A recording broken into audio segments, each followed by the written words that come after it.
नमस्कार मित्रांनो, Maharashtra nursing officers या टार्गेट सीएचओ सिरीज मध्ये आपलं स्वागत आहे. आज आपण आलेलो आहोत एपिसोड नंबर किती आहे आपला?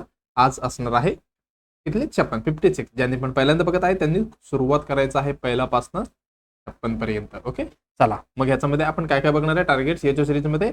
आपण ह्याच्यामध्ये मोस्ट एक्सपेक्टेड एमसीक्यू आपण बघणार आहे, जे अपकमिंग आपली एक्झाम असणार आहे 2026 मध्ये. म्हणजे काय, आपला ॲडव्हर्टाइजमेंट कधी आलं तर 2025 मध्ये त्याचं अपडेटेड सिलेबस जसं पद्धतीने त्यांनी मेन्शन केले तसं पद्धतीने आपलं ही काय आपलं सिरीज कंटिन्यू सुरू आहे आणि सुरूच राहणार आहे. ओके, चला कधीपर्यंत आपले एक्झामिनेशन होईपर्यंत कुठले सीएचओ महाराष्ट्र. ओके, चला मग आपण सुरुवात करूया.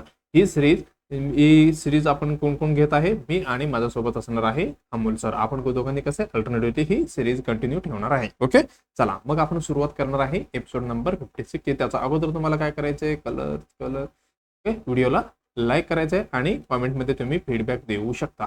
ओके, काय काय देऊ शकता फीडबॅक, आणि तुमचं काही क्वेरी असेल तर ते पण तुम्ही विचारू शकता.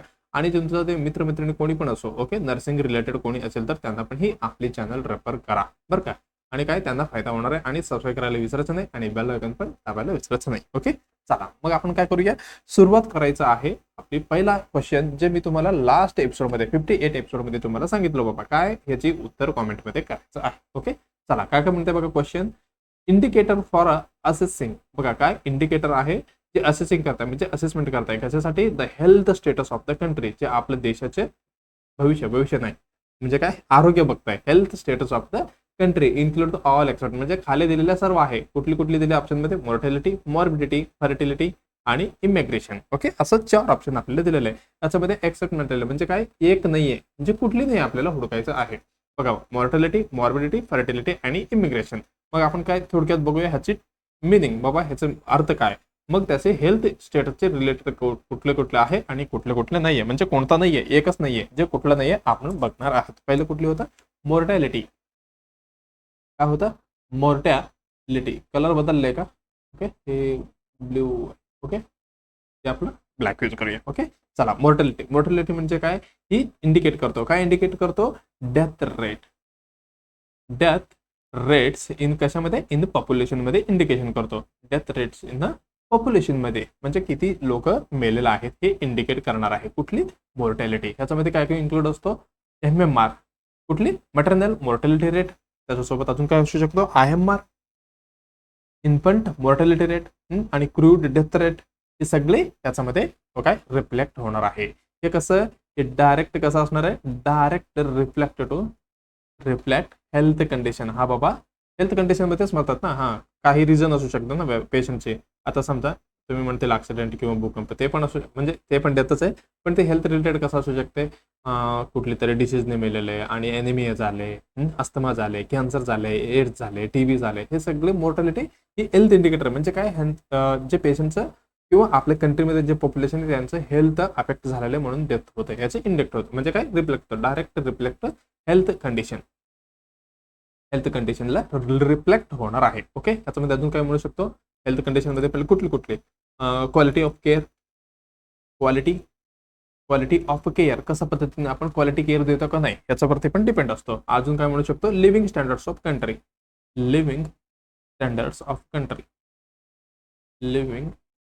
कंट्री, ह्याच्यामध्ये काय रिफ्लेक्ट होतो?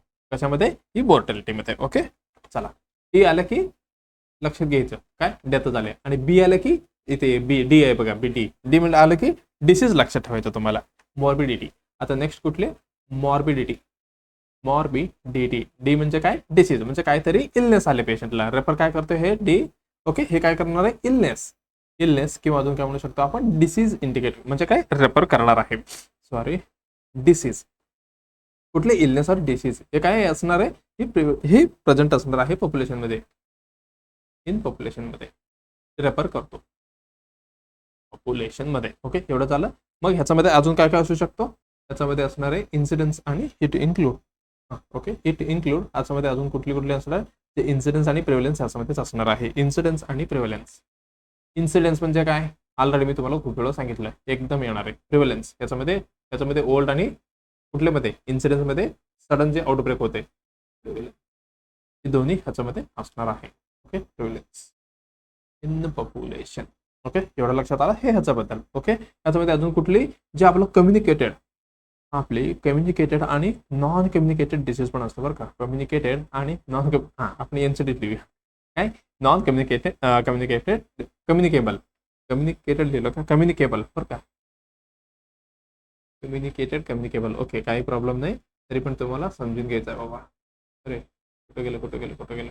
ओके, कम्युनिकेबल आणि नॉन कम्युनिकेबल डिसीजेस हातामध्ये इन्क्लूड असणार आहे. ते काय करतो, हेल्प करतो कशासाठी, असिस्ट द डिसीज. हा बाबा डिसीज कशा पद्धतीने चालू आहे म्हणजे काय त्याच्यामध्ये असणार आहे बर्डन, डिसीज बर्डन आणि एफेक्टिव्हनेस ऑफ डिसीज बर्डन आणि एफेक्टिव्हनेस ऑफ अजून काय आपल्या हेल्थबद्दलच.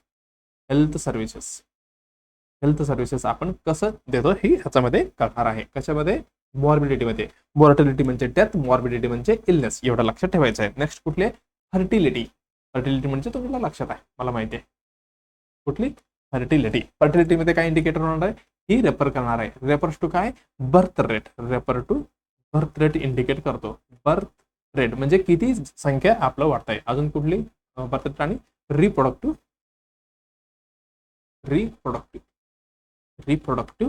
पॅटर्न. ओके, ही फर्टिलिटी बद्दल आपण बोलतोय. ओके, याच्यामध्ये कॉमन मेजर्स आपल्याला काय काय भेटू शकतो, कॉमनली काय काय भेटू शकतो याच्यामध्ये. टोटल फर्टिलिटी रेट म्हणजे काय, टोटल फर्टिलिटी रेट TFR हे भेटू शकतो. अजून crude birth rate CBR, crude birth rate हे याच्यामध्ये सगळे भेटणार आहे. याच्यामध्ये काय काय अफेक्ट होणार आहे, okay, direct affect population growth. Okay, birth rate वाढलं की फर्टिलिटी वाढलं की पॉप्युलेशन ग्रोथ होतो. म्हणजे काय अफेक्ट होणार आहे ना आपल्या म्हणजे काय हेल्थमध्ये, पॉप्युलेशन ग्रोथ म्हणून मॅटर्नल हेल्थ आता बच्चू झालंय, चाइल्ड हेल्थ, हे सगळीमध्ये अफेक्ट होणार आहे. ओके, समजा एक पेशंट आहे म्हणजे कसं पद्धतीने ही अफेक्ट होतो. आता समजा 5,000 पॉप्युलेशनला तुम्ही सब सेंटरमध्ये आहे म्हणजे काय HWC मध्ये आहे एक कम्युनिटी हेल्थ ऑफिसर, तुम्ही एवढं बघणार आहे. आता तुम्हाला 15,000 किंवा एक 13,000 म्हणजे काय जास्त पॉप्युलेशन दिलं तर तुम्हाला सर्व पेशंटना तुम्हाला जेवढं पाहिजे तेवढं काय म्हणू शकतात त्याला कव्हर करू शकतो का आपण, नाही. म्हणजे काय आपलं जे लिमिट आहे त्याच्यामध्ये आपण करू शकतो. आता समजा एक बेड आहे, 2 पेशंट आलं तर मॅनेज होणार आहे का आपलं, म्हणजे काय ही आपलं हेल्थ इंडिकेशन म्हणजे काय हेल्थ ह्याच्यामध्ये काय म्हणतात डिफेक्ट म्हणजे काय थोडी प्रॉब्लेम क्रिएट करू शकतो. म्हणजे काय त्याच्यामध्ये दिसणार आहे बाबा असं म्हणजे काय एक्युरेटली पेशंटला बेनिफिट भेटणार नाही जे पाहिजे त्याला. ओके, चला काय म्हणते indicator for the health status of the country. Okay, अजून राहिलं काय इमिग्रेशन. मला वाटतं तुम्हाला मी इमिग्रेशन बद्दल सांगितलंय. ओके, आता फक्त इमिग्रेशन बद्दलच सांगतो, पण इमिग्रेशन बद्दल पण तुम्हाला ऑलरेडी मी सांगितलंय. इमिग्रेशन मध्ये काय आलंय, ई काय म्हणजे इनसाइड म्हणजे काय आत येणार आहे. म्हणजे कोण याच्यामध्ये मोमेंट ऑफ पॉप्युलेशन, जे मोमेंट होणार आहे पॉप्युलेशनचे, मोमेंट ऑफ पॉप्युलेशन म्हणजे आपली संख्या, कुठली संख्या, आपली जनसंख्या. Okay, population into a country, कुठे येणार आहे त्यांनी आपल्या कंट्रीमध्ये एंट्री घेणार आहे. ओके, सॉरी इन येणार आहे. ओके, एंट्री म्हणायचं नाही, इनसाइड येणार आहे असं म्हणायचं. ई आले ना परत तुम्हाला कन्फ्युज होतील. हे इमिग्रेशन म्हणजे काय, ई म्हणजे एक्झिट, लक्षात ठेवायचं. म्हणजे काय ह्यांनी देश सोडून म्हणजे काय बाहेर चालले असे. ओके, हे झालं इमिग्रेशन बद्दल. हे कुठली इंडिकेटर आहे, हे हेल्थ इंडिकेटर नाही बरं काय, ही असणार आहे demographic indicator.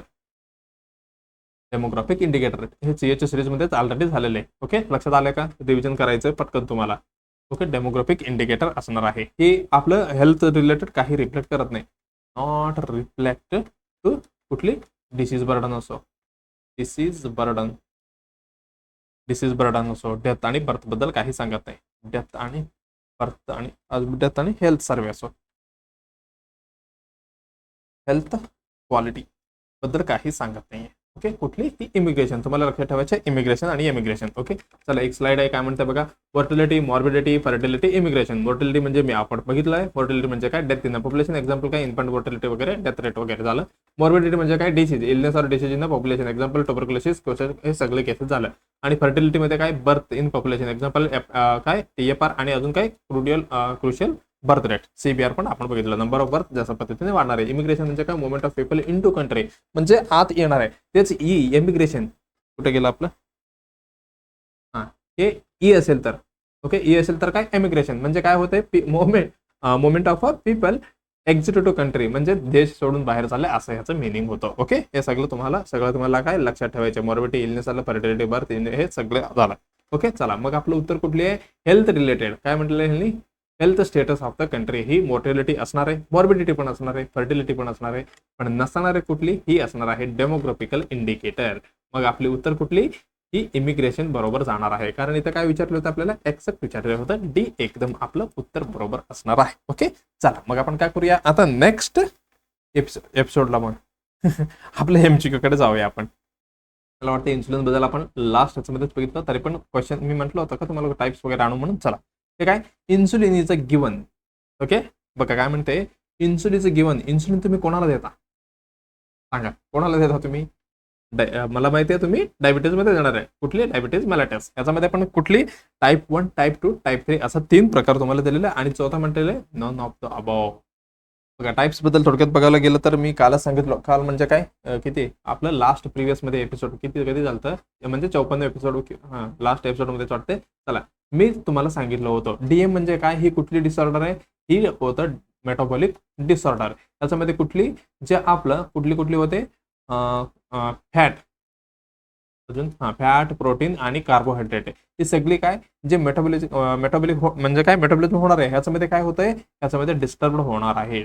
Disturb due to कशामुळे? Due to functioning of इन्सुलिनमुळे.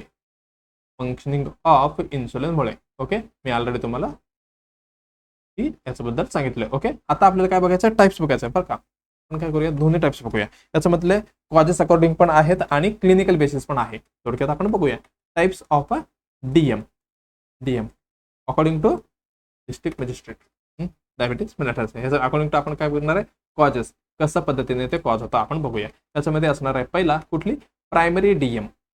Primary DM okay ह्याच्यामध्ये कसं होणार आहे जे ऑकर ड्यू टू कशा पद्धतीने occur due to disorder of occur due to disorder of कशाचे डिसऑर्डर ऑफ पॅनक्रेजचे. हे पॅनक्रेज मधनं रिलीज होणार आहे बरं का. ही आपली कुठली इन्सुलिन ह्याच्यामध्ये ही काय डिसऑर्डर असणार आहे कशाची पॅनक्रेजचे.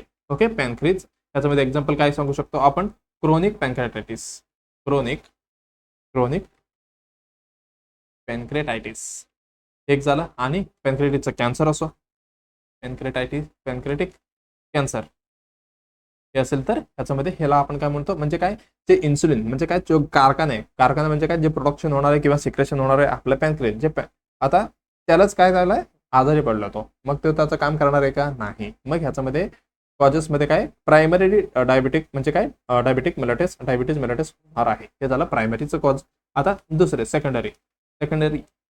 सेकंडरी डीएम ह्याच्यामध्ये काय होणार आहे ऑकर ड्यू टू. ह्याच्यामध्ये कसं होणार आहे occur due to disorder of other. Occur due to disorder of other organ मुळे ह्याला अफेक्ट पडणार आहे. ओके कशामध्ये सेकंडरी एक्झाम्पल काय म्हणू शकतो तुम्ही अक्रोमेगाली अजून कुठली गिगॅन्टिझम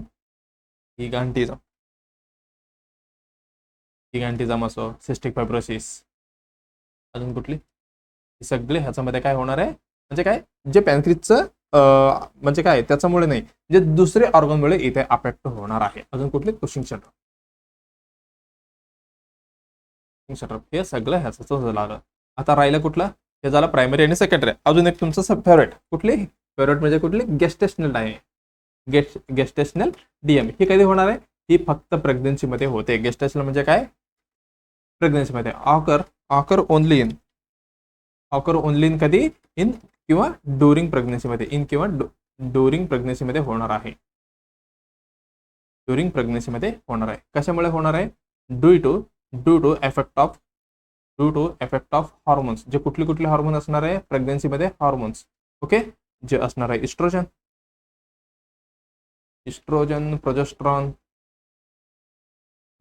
अजून एक कुठली ते HCl का HCl कुठे गेलं HCl. हे तिन्ही हॉर्मोनमुळे इकडे इम्बॅलन्स होणार आहे. म्हणजे काय हे सगळं हॉर्मोन आहे बघा. हे तिन्ही हॉर्मोन्स हे काय करतो जे आपलं इस्ट्रोजन म्हणतो सॉरी आपलं इन्सुलिन त्याला काय करते हे तिन्ही हॉर्मोन मिळून जे आपलं इन्सुलिनला कमी करणार आहे. म्हणून काय ह्याच्यामध्ये काय होणार आहे ह्याच्यामध्ये गेस्टेशनल डीएम मध्ये थोडी आपली इन्सुलिनचा प्रॉब्लेम असणार आहे. ओके आणि डिलिव्हरी नंतर एकदम नॉर्मल होणार आहे. आफ्टर डिलिव्हरी एकदम नॉर्मल होणार आहे. ओके, फक्त काय प्रेग्नन्सी मध्ये असणार आहे. ओके, चला आपण एवढं बघितलं, आपलं नॉलेज वाढले थोडी. पण आता आपण बघणार आहे जे आपलं मेन असणार आहे अकॉर्डिंग टू कुठली clinical basis, according to clinical किंवा अजून काय म्हणू शकतो आपण त्यांना, क्लिनिकल बेसिस किंवा क्लिनिकल टाइप्स पण म्हणू शकतो. Okay, according to clinical basis किंवा टाइप्स आपण म्हणू शकतो. बघा ह्याच्यामध्ये किती प्रकार असणार आहे, 2 प्रकार असणार आहे. आपण इथेच डिवाइड करून टाकूया. ओके, ये रे बाबा, हा ओके आलं. ओके, चला ह्याच्यामध्ये कुठली, ह्याच्यामध्ये आपण बघूया टाईप 1 आणि दुसरी गोष्ट. आता टाईप 1 असल्यावर टाईप 3 असणार आहे का, नाही. त्याच्यामध्ये टाईप 1 आणि टाईप 2 आपण बघणार आहे. ओके, ह्याचे हे क्लिनिकल बेसिसचे दोन प्रकार असणार आहे. 2 प्रकार ह्याच्यामध्ये असणार आहे, टाईप 1 आणि टाईप 2. आपण बघूया. याला आपण आल्सो ह्याला आपण काय म्हणतो, याला आपण सॉरी काय म्हणणार आहे, इन्सुलिन डिपेंडेंट डायबिटीज मेलिटस. बघा काय म्हणतो, IDDM, हे insulin dependent diabetes mellitus. Okay, ह्याला आपण काय म्हणणार आहे, ह्याला गरज नाहीये, non insulin dependent diabetes mellitus, हे याला आपण दुसरे नाव दिलेलं आहे. ओके, हे कॉमनली कोणामध्ये दिसणार आहे, कॉमनली कमी एज मध्ये काय म्हणू शकतो आपण, ज्युवेनाइल ऑनसेट, म्हणजे जे कमी एज असतं त्यांच्यामध्ये दिसणार आहे. हे कधी दिसणार आहे, हे अडल्ट ऑनसेट असणार आहे, अडल्ट ऑनसेट मध्ये दिसणार आहे. ओके, हे आपण बघितलं. त्याच्यानंतर अजून काय म्हणू शकतो आपण, ऑकर इन, कधी येऊ शकतो एज मध्ये, ऑकर इन कधी, हे येऊ शकतो लेस दॅन 30 इयर मध्ये, म्हणजे 30 एज पेक्षा कमी एज मध्ये असतं त्यांच्यामध्ये, म्हणजे काय जास्त असणार आहे कॉमनली. हे झालं. त्याच्यानंतर ही असणार आहे more than 30 year of age, इथे एज लिहून घ्या बरं का, ऑफ एज, त्या एज मध्ये हे जास्त दिसणार आहे. आणि हे कधी किती चान्स आहे, ही कमी आहे. टाईप 1 तुम्हाला खूप कमी भेटते आणि जास्त कधी कुठली भेटणार आहे, चान्स 90% मॅक्झिमम सगळे आपल्याला, म्हणजे काय टाईप 2 ही पेशंट, म्हणजे काय टाईप 2 चे पेशंट आपल्याला भेटणार आहे. ओके, लक्षात आलं का, टाईप 1 आणि टाईप 2. टाईप 1 मध्ये काय, इन्सुलिन डिपेंडेंट डायबिटीज मेलिटस, म्हणजे काय टाईप 1 मध्ये टाईपचे ते डायबिटीज मेलिटसची तुम्हाला काय त्याचं सगळं डिटेल सांगा म्हणलं टाइम भरपूर जाते. ते पण आपण थोडक्यात आपण कव्हर करूया. एकदम मस्त आहे ह्याची फिजिओलॉजी. ओके, चला टाईप 1 मध्ये काय, ही टाईप 1 मध्ये म्हणजे काय, त्याला इन्सुलिन डिपेंडेंट, म्हणजे काय इन्सुलिन वरती डिपेंड असणार आहे. हा बाबा इन्सुलिन भेटलं तरच ही काय ग्लुकोज लेवल, जे आपलं शुगर लेवल आहे, जे काय बरोबर होणार आहे.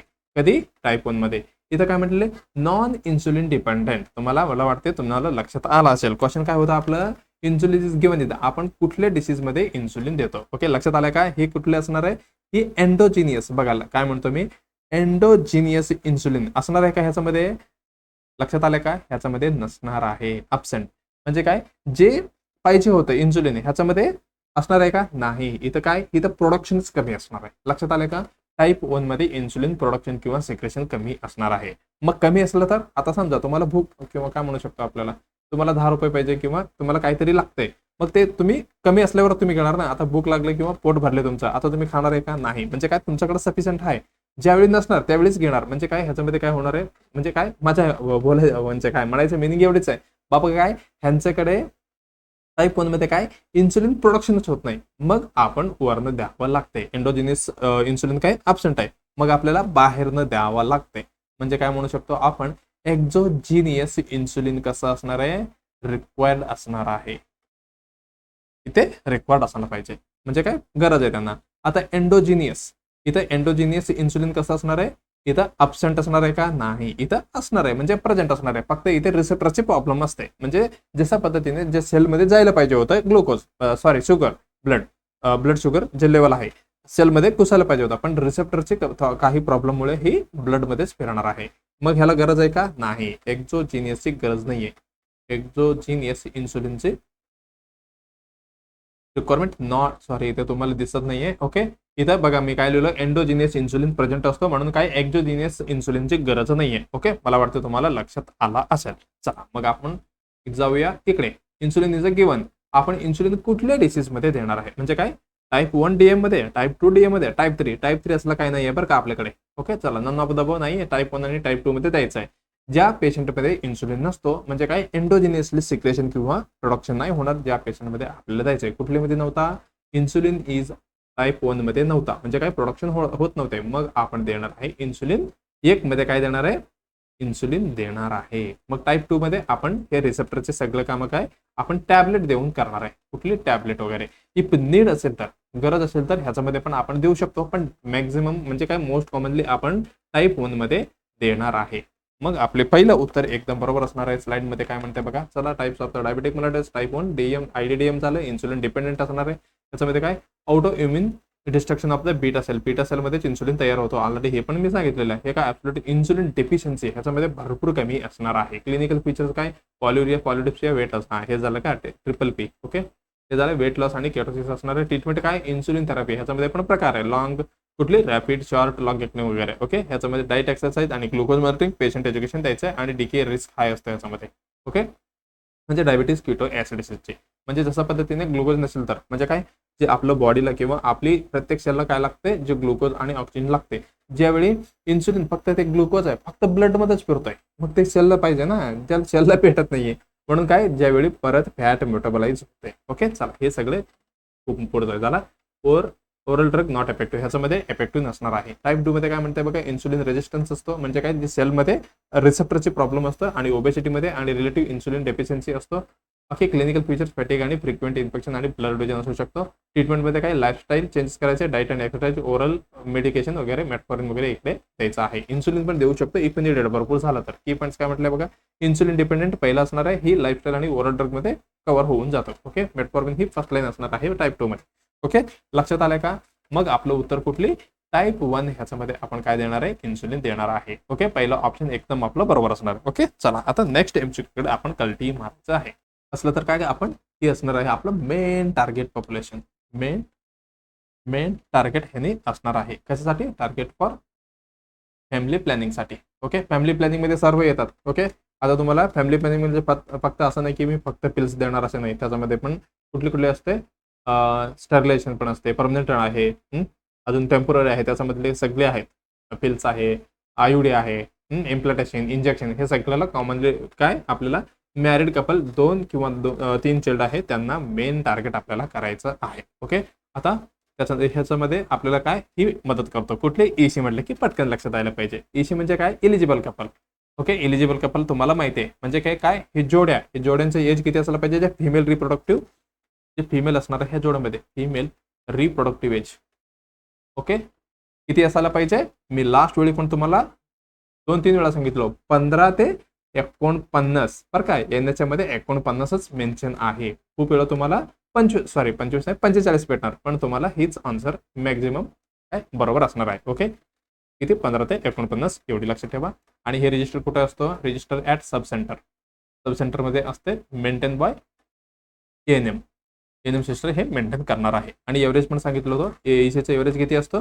150 ते 180 पर किती 1000 पॉप्युलेशनला. ओके, एवढी लक्षात ठेवायचं. मला वाटतं ऑलरेडी तुम्हाला हेच सांगितलेलं आहे. ओके, एवढं लक्षात ठेवलं. आपलं टार्गेट पॉप्युलेशन काय होतं? मॅरिड कपल, ते पण एज कसं 15 ते 49, त्यांना 2 किंवा 3 चाइल्ड व्हायला पाहिजे. ओके, चला, अकॉर्डिंग टू ऑप्शन आपल्याला काय काय बघायचं आहे. हे स्लाइडमध्ये काय म्हणते बघा, family planning target population eligible कपलची 15 ते 49 वर्ष आहे. आणि इलिजिबल कपल म्हणजे कोण? मॅरिड आणि युनियन पाहिजे म्हणजे दोघं. ओके, बायको म्हणजे काय? कपल्स. हे झालं. रिप्रोडक्टिव्ह फिमेलचे किती असायला पाहिजे? 15 ते 49. फॅमिली प्लॅनिंग सर्व्हिस काय काय देते? कॉन्ट्रासेप्शन, बर्थ स्पेसिंग ठेवायचे 3 वर्ष आणि मटर्नल हेल्थ आणि पॉप्युलेशन कंट्रोल वगैरे होतात. प्रिव्हेंट द अनवॉन्टेड प्रेग्नन्सी आणि हेल्दी टायमिंग आणि स्पेसिंग, रिड्यूस द मटर्नल आणि चाइल्ड मोर्टॅलिटी आणि स्टेबलाइज द पॉप्युलेशन. हे सगळं फॅमिली प्लॅनिंगचं काम आहे. म्हणजे काय? त्याचं एम आहे. ओके, चला मग क्वेश्चन काय म्हणते आपण बघूया.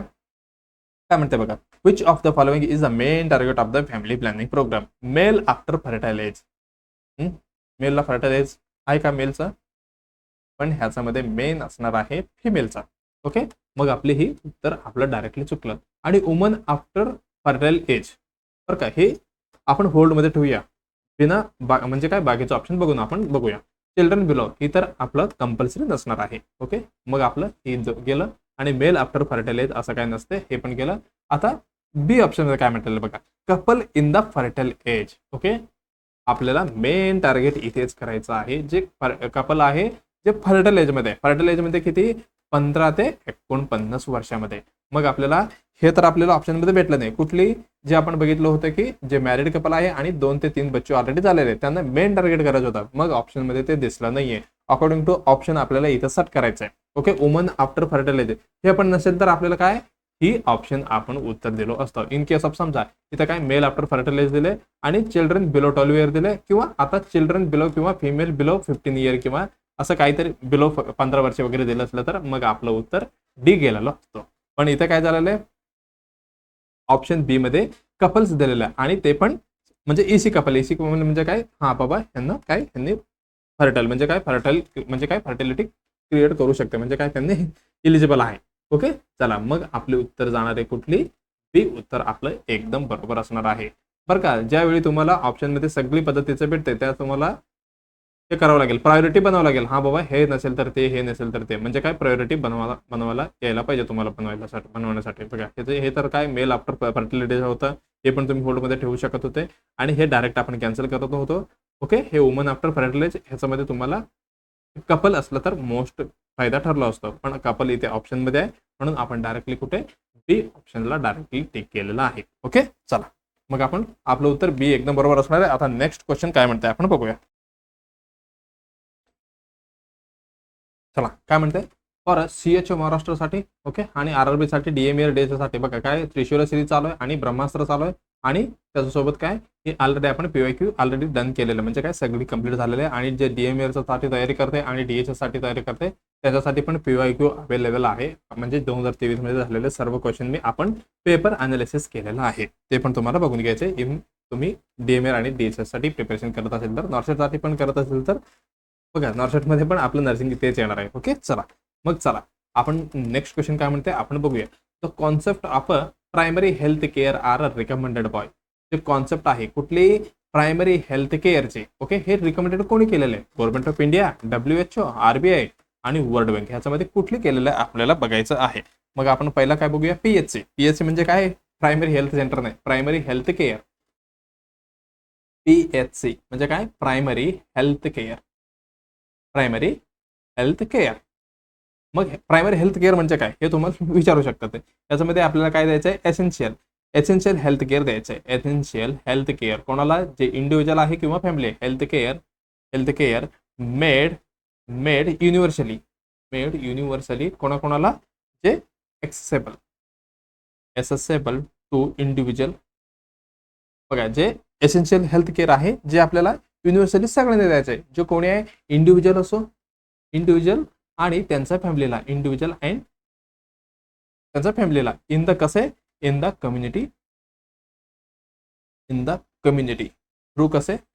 कम्युनिटी थ्रू देअर पार्टिसिपेशन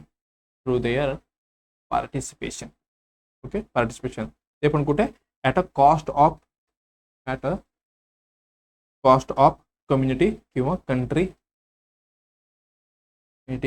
कंट्रीमध्ये ज्याने काय हा बाबा कॅन अफोर्ड त्यांच्याकडनं अफोर्ड व्हायला पाहिजे. हा तेवढ्यामध्ये त्यांनी म्हणजे काय त्यांना काय म्हणू शकतो अफोर्डला काय म्हणतात मराठीमध्ये म्हणजे त्यांना अफोर्ड व्हायला पाहिजे. हा बाबा माझ्याकडे एवढी पैसे आहे की मी ते घेऊ शकतो. ओके त्या पद्धतीचं ओके हे काय कम्युनिटीमध्ये आणि कंट्रीमध्ये ते अपलोड करायला पाहिजे. ओके हे झालं PHC म्हणजे काय प्रायमरी हेल्थ केअर बद्दल झालं. चला काय म्हणते primary health care essential health care. हा बघा हे WHO काय म्हणू शकतो इथे का WHO हे PHC आहे ना.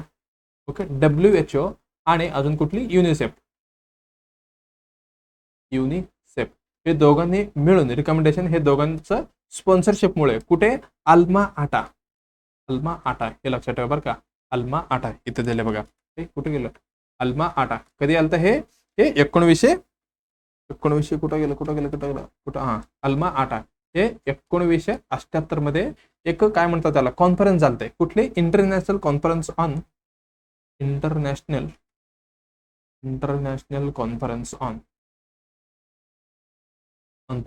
PHC म्हणजे प्रायमरी हेल्थ केअर वरती एक कॉन्फरन्स झालते. कोणी ऑर्गनाइज केलं तर WHO आणि युनिसेफने.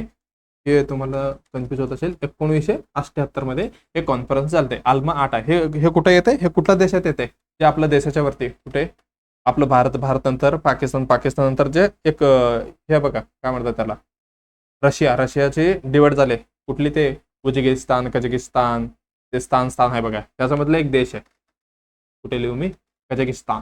कुठले, कझाकिस्तान किंवा कझाकिस्तान,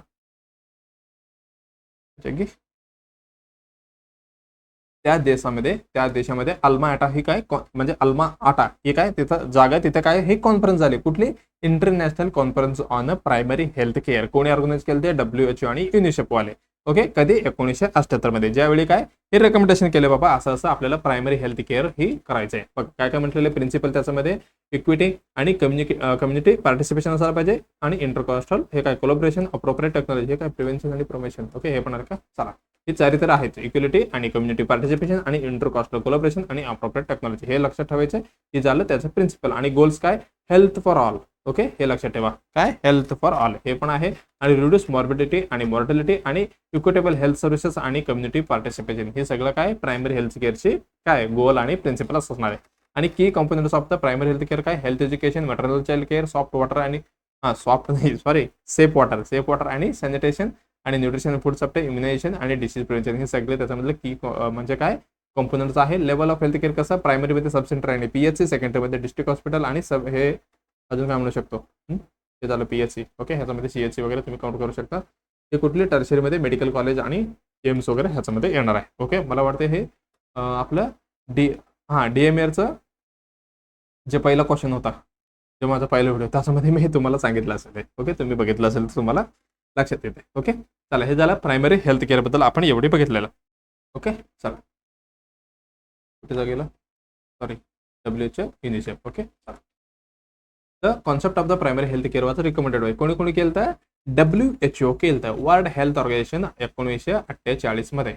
ओके, आपल्या देशाचं स्वतंत्र झाल्यानंतर ह्याचे स्वतंत्र झाले, कुठले, WHO चे. ओके, अजून कुठली, युनिसेफ. युनिसेफ म्हणजे काय बघा, युनिसेफला आपण काय म्हणतो, युनायटेड नेशन्स, त्याची फुल form United nation children fund. Children fund एवढीच, आपण एवढीच म्हणतो, पण त्याची फुल फॉर्म कम्प्लिटली विचारलं तर काय सांगायचं तुम्हाला, युनायटेड नेशन्स इंटरनॅशनल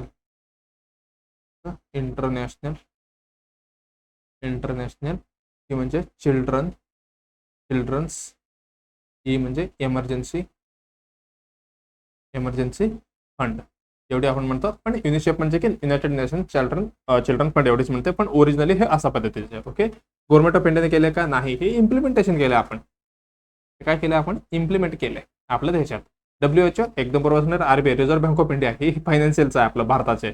ओके, आणि वर्ल्ड बँक हे पण फायनान्शियल, लोन देणे, जे काय म्हणतात त्याला, कुठल्या देशाला खूप कर्ज वगैरे झालं तर त्यांना म्हणजे काय कर्ज वगैरे काढलं तर ते पण देणार, आणि काही डेव्हलपमेंट वगैरे असेल तर हे एशियन बँक, वर्ल्ड बँक हे सगळे काय त्यांना पैसे वाटणार. ओके, जसं पद्धतीने आपल्याकडे भारतात RBI मधनं सर्व बँकला पैसे वाटतात की बाबा तुम्ही सगळ्यांना लोन देऊन टाका. हे काय वर्ल्ड बँक पण तसं पद्धतीचे, जसं पद्धतीने आपला RBI आपल्या देशात चालतं, हे वर्ल्ड बँक सगळे म्हणजे काय काही देश म्हणून ही वर्ल्ड बँक तयार केलेले असते आणि सगळ्यांना पैसे वाटत राहतात. ओके, चला, आणि ह्यांचं लय भयानक कंडिशन वगैरे असतात. ओके, चला खूप आपण जनरलमध्ये झालं. हे काय आपलं उत्तर असणार आहे B, त्यांच्यासोबत असणार आहे युनिसेफ. हे दोघं मिळून हे केलेलं आहे, काय स्पॉन्सर केलेलं आहे. कुठले, international conference on a primary health care, हे कधी 1978 लक्षात ठेवायचं आहे. आणि अल्मा आटा हे त्याचं जागा झालं. देश कुठं आलं ते, जे कझाकिस्तान, तुर्किस्तान, काय काय बघा, स्थान त्यामध्ये कझाकिस्तान आले, त्याच्यामध्ये हे त्या देशामध्ये हे झालेलं आहे. ओके, चला मग आपलं उत्तर B आपल्याला भेटलेलं आहे एकदम बरोबर. आता नेक्स्ट ऑप्शनकडे आपण कल्टी मारूया, ऑप्शन 9 MCQ कडे. नेक्स्ट क्वेश्चन काय म्हणते आपण बघूया. वर्ल्ड वाईड म्हणजे आपल्या जगामध्ये most common problem during pregnancy is, आपल्या जगामध्ये जे भयानक म्हणजे काय मोस्ट कॉमनली जे दिसणारी प्रॉब्लेम आहे कधी ड्युरिंग प्रेग्नन्सी इज, ते कुठली आहे. डायबिटीज, आपण जस्ट बघितलं डायबिटीज कसं होतं, फक्त प्रेग्नन्सीमध्ये दिसायचं पण त्याच्यानंतर जाऊन जायचं. ओके, आणि प्री एक्लेम्सिया, UTI म्हणजे युरिनरी ट्रॅक्ट इन्फेक्शन, आणि चौथा दिलेलं आहे आयरन डेफिशियन्सी एनेमिया. ओके, मला वाटतं मी खूप वेळा तुम्हाला आयरन एनेमिया आला की खूप वेळा सांगितलेलं आहे, काय आयरन डेफिशियन्सी एनेमिया ही काय मोस्ट कॉमन असणार आहे. ओके, चला आपण काय करूया, मी म्हणतो डायरेक्ट आपण उत्तरच बघितलं का. चला, डायबिटीज पण कसा असणार आहे, हे काय दिसणार आहे आपल्याला, पण एवढी रिलेटिव्हली नाही दिसणार बाबा, आयरनला पाठीमागे टाकणार. ओके, हे पण नाही. आणि प्री एक्लिम्स पण ही सिव्हिअर कंडिशन आहे. ओके, सिव्हिअर कंडिशन आहे आणि थोडी थ्रेटनिंग पण असू शकतो ह्याच्यामध्ये प्रेग्नन्सीमध्ये. ही पण डेंजर आहे, पण हे पण रिलेटिव्हली एनिमियापेक्षा कमीच आहे. आणि ही पण मोस्ट कॉमनली दिसते बाबा कशामध्ये, आपले युरिनरी ट्रॅक्ट इन्फेक्शन प्रेग्नन्सीमध्ये. का, हे आपलं पीएच आहे किती, मला वाटते 4.5 ना, 4.5 काहीतरी असते जनरली, म्हणजे त्याच्यापेक्षा काहीतरी म्हणजे काय कमी असणार आहे ह्याच्यामध्ये, कशामध्ये, ड्युरिंग प्रेग्नन्सीमध्ये. ओके, कमी झालं की ही युरिनरी ट्रॅक्ट इन्फेक्शन कॉमनली दिसणार आहे. पण हे पण एवढी नाही दिसणार कम्पॅरेटिव्हली आयरन डेफिशियन्सी, म्हणजे काय एनिमियापेक्षा कमी दिसणार नाहीये. मग आपलं उत्तर कुठले असणार आहे, आयरन डेफिशियन्सी एनिमिया. ओके, चला मग आपण थोडक्यात बघूया आयरन डेफिशियन्सी एनिमिया ही कुठली, आयरन डेफिशियन्सी एनिमिया ही कसं असणार आहे, ही आपलं मोस्ट कॉमन असणार आहे, most common in world wide. आपल्या देशात तर आहेतच सोडा, मग जगामध्ये पण ही मोस्ट फेमस आहे. म्हणजे कुठली, आयरन डेफिशियन्सी एनिमिया ही कसं असणार आहे, हे मोस्ट प्रिव्हलेंट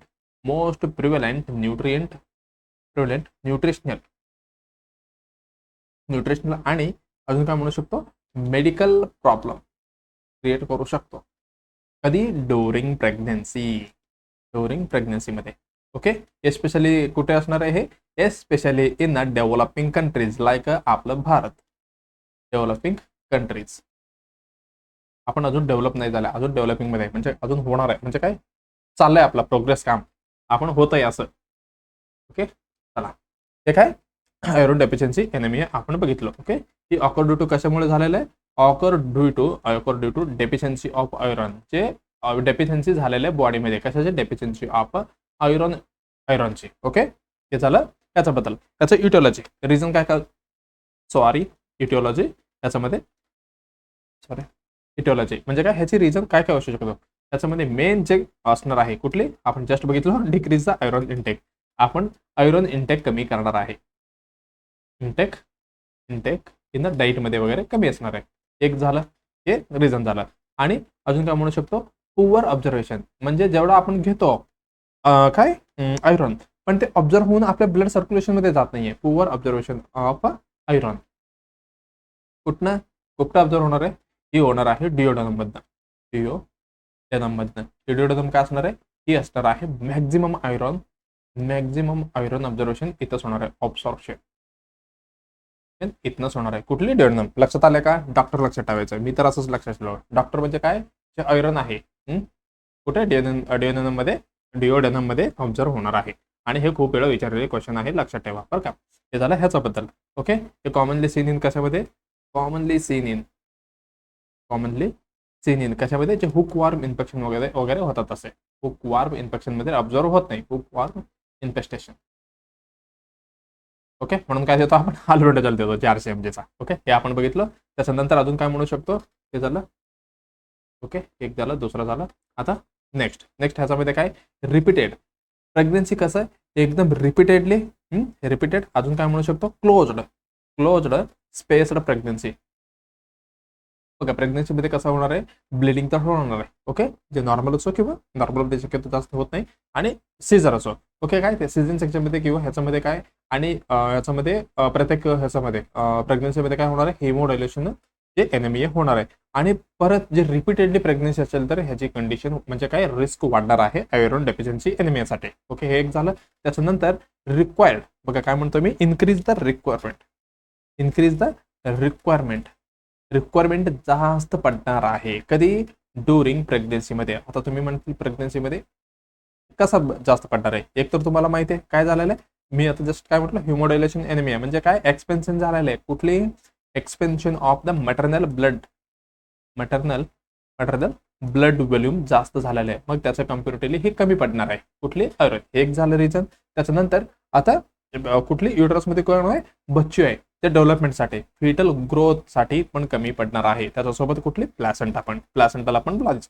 ओके, त्याच्यामध्ये काय, रिक्वायरमेंट जास्त पडले की सगळं तिकडेच गेलं, मग राहिलं आपलं ब्लड सर्क्युलेशन मध्ये खाली, म्हणजे काय कमी. मग परत आपल्याला दिसणार आयरन डेफिशियन्सी एनिमिया. म्हणून आपण काय करतो, फ्रॉम 14 वीक कुठली, आयरन फोलिक ऍसिड टॅबलेट आपण कधी, फ्रॉम 14 वीक पासून सुरुवात करणार आहे. ओके, किती असतं ह्याच्यामध्ये, 60 mg elemental 60 mg elemental iron. Okay, त्याच्यासोबत फोलिक ऍसिड किती असणार आहे? 500 mg फोलिक ऍसिड असणार आहे. तुम्हाला काय करायचंय, आता आपण प्रेग्नन्सी मध्ये येतोय, याची कलर सांगायचे तुम्हाला, ही कुठली कलर असणार आहे. 2 ऑप्शन देऊ का 3 देऊ तुम्हाला? ब्ल्यू, रेड, अजून कुठली होता? ब्ल्यू रेड, हे दोन्ही मध्ये द्या. ब्ल्यू किंवा रेड या त्याच्यामध्ये तुम्ही कुठली देणार आहे? ओके, याच्यामध्ये कधी प्रेग्नन्सी मध्ये ANC मध्ये. ओके, चला कुठं आहे आपलं? इथंच आहे का? चला ह्याच्यामध्ये चाललेलं आपण. चला काय म्हणते आपलं क्वेश्चन आणि आन्सर आपण बघूया. चला क्वेश्चन काय होतं आपलं? क्वेश्चन होतं world wide most common problem. Okay, diabetes हे झालं, iron deficiency anaemia. Okay, already आपलं उत्तर भेटलेलं आहे का? चला हे ऑलरेडी आपलं उत्तर भेटलेलं आहे. कुठली?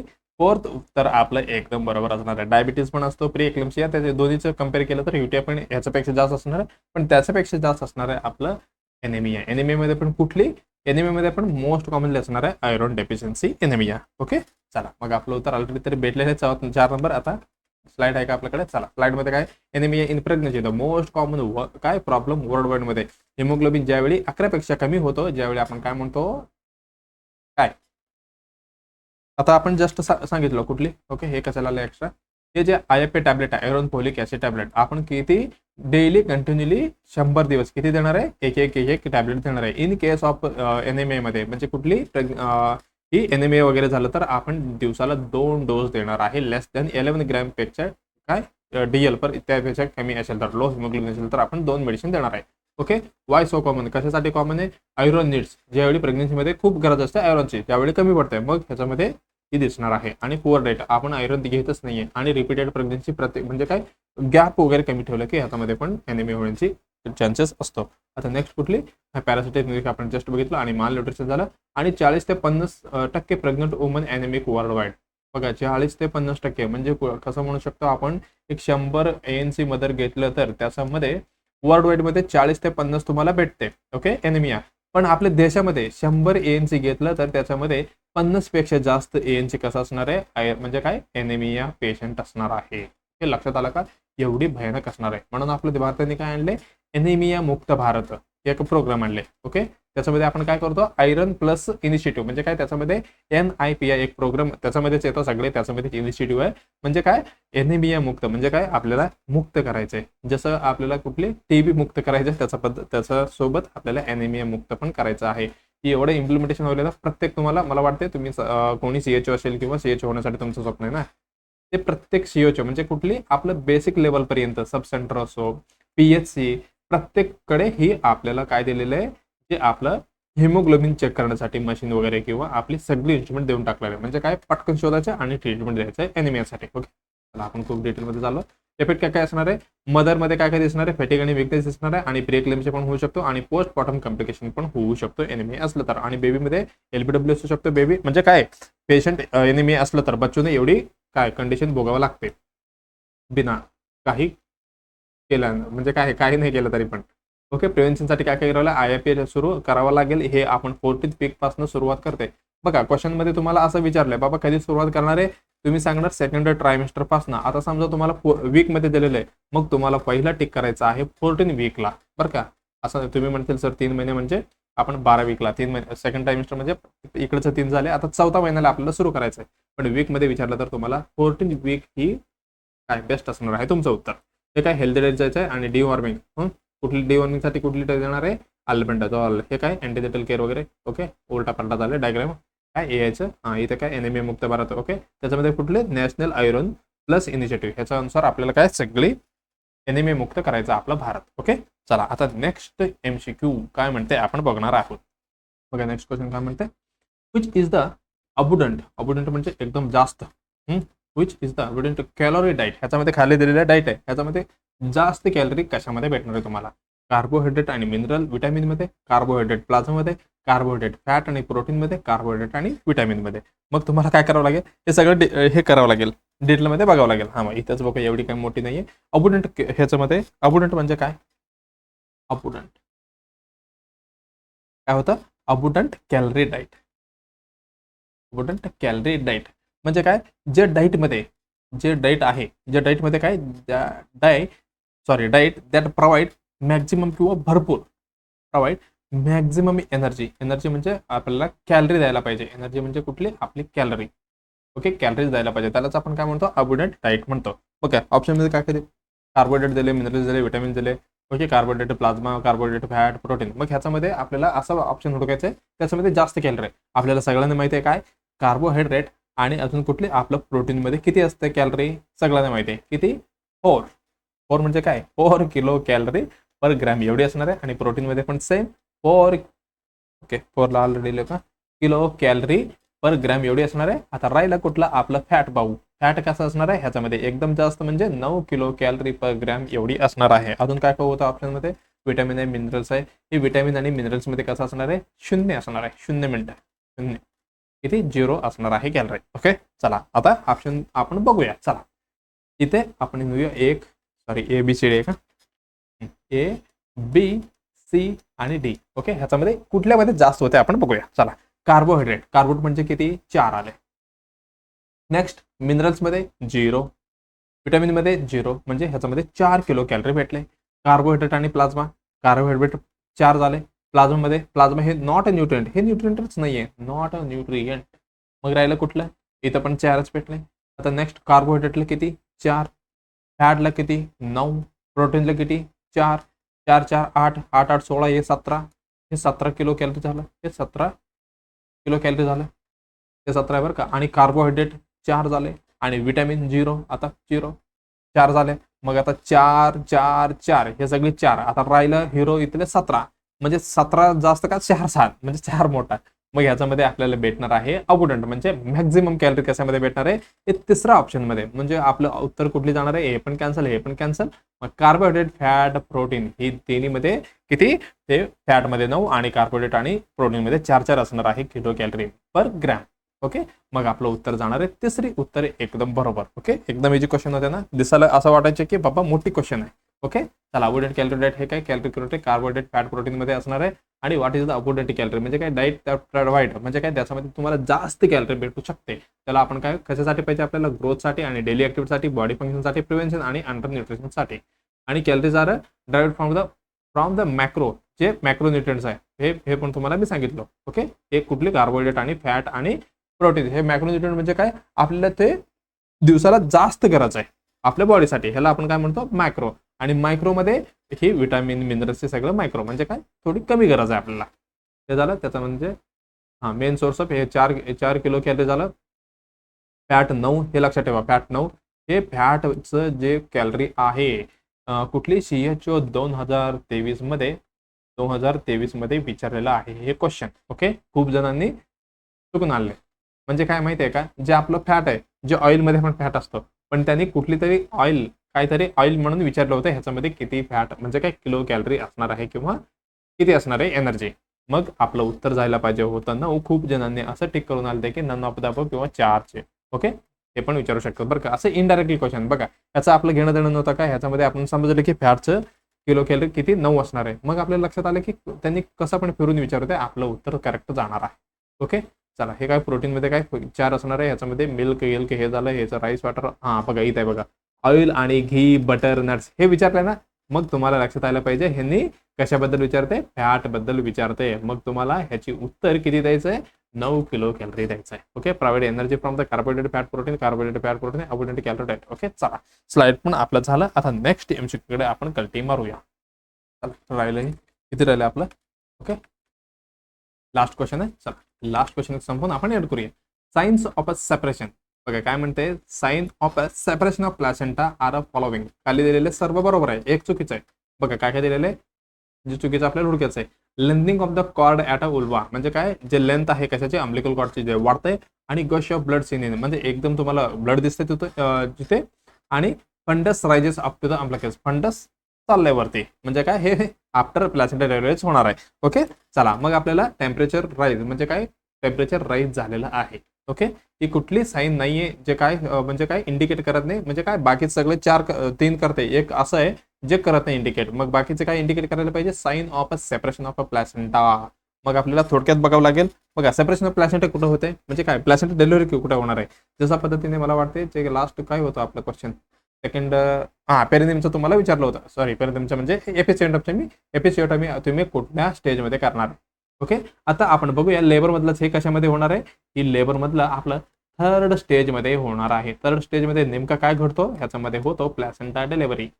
कुठनं सुरुवात होतो, कुठली ही स्टेज ही होणार आहे foetal delivery to placenta delivery पर्यंत ही थर्ड स्टेज असणार आहे. ओके, तुम्हाला कधी कधी टायमिंग पण विचारू शकतात, ड्युरेशन, आणि खूप वेळा विचारले क्वेश्चन आहे प्लॅसेंटा डिलिव्हरीला किती टाइम लागतो. ओके, ह्याच्यामध्ये ड्युरेशन. ओके, नॅचरल किती लागतो, नॅचरल आपल्याला लागणार आहे 15 ते 20 मिनिटं. 15 ते 20 मिनिटं. त्याच्यामध्ये पण कसे सेपरेशनला किती लागते, सेपरेशनला लागते 15 मिनिटं, आणि बाहेर पडायला किती लागते, एक्सपल्जन होण्यासाठी फक्त 5 मिनिटं. एक्सपल्जनला फक्त 5 मिनिटं लागते, एवढी लक्षात ठेवा. आणि इन केस ऑफ हे नॅचरल झालं, ऍक्टिव्ह असेल तर, ओके, ऍक्टिव्ह भयानक स्पीड असेल तर किती, 5 मिनिटात होऊन जाते. आणि आता समजा खूप लेट होत आहे, म्हणजे काय, प्रोलॉंगड आहे, मग कधी म्हणू शकतो तुम्ही प्रोलॉंगड, हा बाबा एवढी उशीर झाला तर ह्याला आपण प्रोलॉंगड म्हणू. मोर दॅन 30 मिनिट वरती गेलं तर आपण काय, प्रोलॉंगड प्लॅसेंटा सेपरेशन किंवा डिलिव्हरी आपण म्हणणार आहे. ओके, ह्याच्यामध्ये आपण एवढं बघितलं वाटते बस. ओके, चला, काय होतं आपलं, sign of placenta separation. Okay, चला, sign of placenta separation. Placenta separation सांगा आता, सेपरेशन होत आहे जे तुम्हाला कसं कळणार आहे. ओके, जे तुम्हाला कसं कळणार आहे, याच्यामध्ये मोस्ट कॉमन नाही, कन्फर्मेटिव्ह. मोस्ट कन्फर्मेटिव्ह कुठलं असणार आहे, मोस्ट कन्फर्मेटिव्ह असणार आहे, जे कुठली ही असणार आहे, इन्क्रीज कुठली, कॉर्डची लेंथ. जे तुम्हाला दिसलं बाबा कॉर्डची लेंथ वाढते, मग तुम्हाला ही काय, कन्फर्मेटिव्ह, मोस्ट कन्फर्मेटिव्ह साइन असणार आहे प्लॅसेंटा सेपरेशनसाठी. ओके, हे झालं. आणि हे कसं असणार आहे, अजून कुठलं, मोस्ट कन्सिस्टंट कुठली असणार आहे ह्याच्यामध्ये साइन, कसं असणार आहे, consistent sign separation of the कसं असणार आहे, सुप्रा प्युबिक. बघा काय म्हणतो मी, मोस्ट कन्सिस्टंट साइन आहे हे, कुठली, सुप्रा प्युबिक बल्जिंग. हे कसं असणार आहे, बल्जिंग हे असणार आहे मोस्ट कन्सिस्टंट. ओके, ज्यावेळी तुम्हाला ब्लिडिंग, ओके, गश ऑफ ब्लिडिंग पण होतं, एकदम ब्लिडिंग पण होतं, ते पण कसं ब्लिडिंग हे झालं. एव्हरेज किती होणार आहे, नॉर्मली तर 100 ते 250 ml पर्यंत होतं.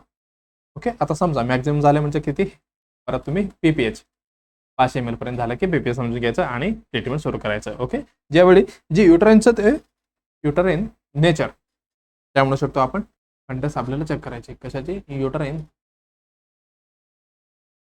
फंडस आपल्याला काय करायचं, चेक करायचे, म्हणजे काय, असेसमेंट करायचे. त्याचं वरती पण आपल्याला कळणार आहे. समजा बिफोर सेपरेशन कसा दिसणार आहे तुम्हाला, बिफोर सेपरेशन इकडे लिहूया, आणि आफ्टर सेपरेशन.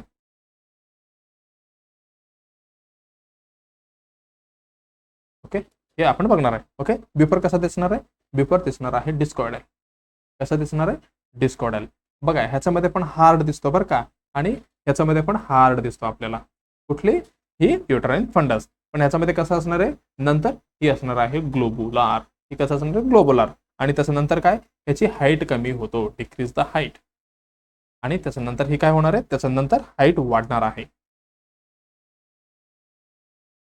ओके, एवढं लक्षात आलंय का. तुम्ही म्हणतील दोन्हीकडे हार्ड कसे, बघा ह्याच्यामध्ये काय, प्लॅसेंट असणार आहे ना, प्लॅसेंट असणार आहे, काय म्हणू शकतो, फुलनेस ऑफ प्लॅसेंटामुळे. कसं हार्ड दिसणार आहे तुम्हाला, फुलनेस ऑफ प्लॅसेंटा. इथे प्लॅसेंटा आहे युट्रसमध्ये, मग तुम्हाला हार्ड दिसते. मग इथे कॉन्ट्रॅक्शन असते, रिलेटेड टू कॉन्ट्रॅक्शन म्हणतो बघा, कॉन्ट्रॅक्शन आहे पर काय, रिटेन्शन. आता वरती जायचं ना त्याला, ओके, युट्रसला आतापर्यंत खाली आलं अबडोमिनल रिजन पर्यंत, सॉरी ह्याच्यामध्ये आता परत खाली जायचं, रिटेन्शन परत त्याचं काय नॉर्मल स्टेजमध्ये जाणार आहे. ओके, हे झालं इन्क्रीज हाईट, हे झालं. ओके, हार्डर तुम्हाला दिसले. इन केस ऑफ तुम्हाला सॉफ्ट दिसलं तर समजून घ्यायचं बाबा हे काय, रिस्क आहे, रिस्क ऑफ PPH. ओके, मला वाटतं एवढी बस. चला, आपले कुठे गेलं, आपण पहिलं हे बघून घ्या आपल्याकडे काय काय स्टेजेस आहे. ओके, प्लॅसेंटा सेपरेशन डिटेलमध्ये दिलेलं आहे बघा. हे काय, डिटॅच्ड प्लॅसेंटा आहे, इथे डिटॅच होत आहे. प्लॅसेंटा दिसताना तुम्हाला इथे प्लॅसेंटा आहे. ओके, हे काय, डिटॅच होणार आहे.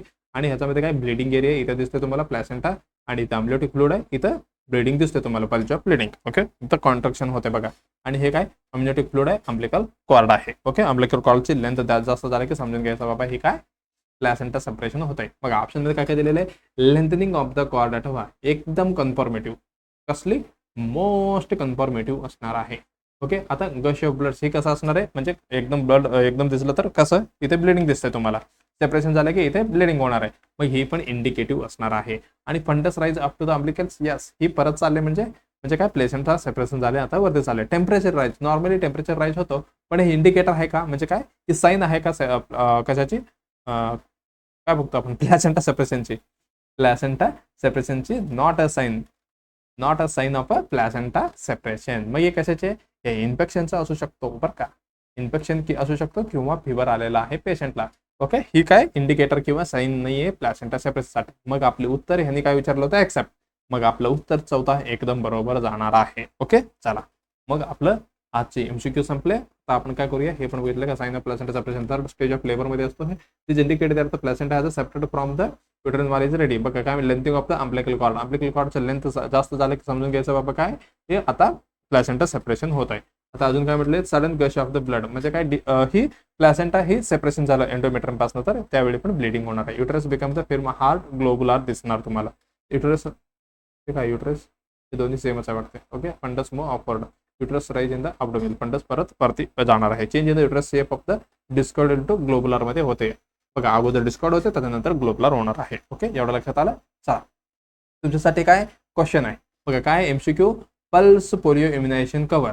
बघा पल्स पोलिओ इम्युनायझेशन तुम्ही देणार आहेत. ओके, पल्स पोलिओ इम्युनायझेशन बरं का, क्वेश्चन काय परत एकदा वाचा, पल्स पोलिओ इम्युनायझेशन आहे, कव्हर किती दिवस करायचं बघा, 0 ते 5, म्हणजे काय 0 ते 5 year children, 0 to 5 month children, 1 to 5 year children, 0 to 2 year children. मला वाटतं सगळ्यांना उत्तर माहिती असेल, तरी पण तुम्हाला परत एकदा क्वेश्चन वाचायचं आहे आणि उत्तर कॉमेंटमध्ये द्यायचं आहे. तर कुठे देणार आहे तुम्ही, कॉमेंटमध्ये, कुठली उत्तर बरोबर असणार आहे आपण नेक्स्ट एपिसोडमध्ये ह्याची डिस्कशन करणार आहोत. चला मग शेवटला काय करायचे, व्हिडिओला लाईक करायचे आणि कॉमेंटमध्ये क्वेरी आणि कॉमेंट करायचे, आणि अजून काही फीडबॅक असेल तर तुम्ही आम्हाला द्यायचं आहे.